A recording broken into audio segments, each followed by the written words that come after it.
ఆదాబ్ హైదరాబాద్లో మనం ఏదైతే ఈ వర్టెక్స్ గిగా సిటీ ఉంది కదా, వర్టెక్స్ డిస్ట్రిక్ట్ అండ్ వర్టెక్స్ ఫ్లోరంజా పేరుతో ఇక్కడ శంషాబాద్ ఎయిర్పోర్ట్కి ఆనుకొని గోడ పక్కన నిర్మిస్తున్న దాదాపు 340 ఎకరాల వెంచర్ ఏదైతే ఉందో ఆ వెంచర్ గురించిన వ్యవహారం అన్నమాట. ఇది మొత్తం ఎయిర్పోర్ట్ ల్యాండ్స్ని కబ్జా చేసిండు.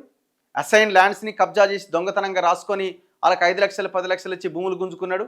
2 చెరువులను కబ్జా పెట్టిండు. అండ్ అక్కడ ప్రైవేట్ వ్యక్తులకు సంబంధించిన భూములు కూడా అక్కడ ఉన్నాయి. ఆ ప్రైవేట్ వ్యక్తులకు సంబంధించిన భూములను కూడా కబ్జా పెట్టిండు.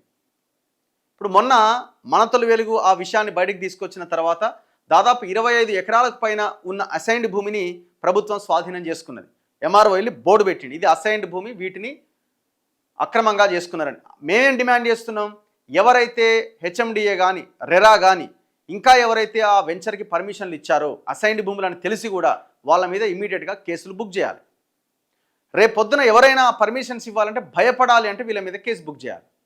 ఓన్లీ మీరు స్వాధీనం చేసుకున్నామంటే సరిపోదు కదా. అండ్ దాంతోపాటు ఎయిర్పోర్ట్ ల్యాండ్స్ ఉన్నాయి 30 ఎకరాలకు పైన, ఆ ఎయిర్పోర్ట్స్ ల్యాండ్స్ని స్వాధీనం చేసుకోవాలి.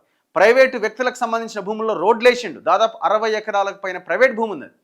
వాళ్ళని నానా హింసలు పెడుతున్నాడు, గన్నులు పెట్టి బెదిరిస్తున్నాడు ఈ వర్టెక్స్ వర్మ అనేటోడు. వాళ్ళ మీద కూడా వాళ్ళకి ఆ భూములు ఇప్పించి వాళ్ళ మీద కూడా యాక్షన్ తీసుకోవాలి. ఎవరు? వర్మ మీద. వర్టెక్స్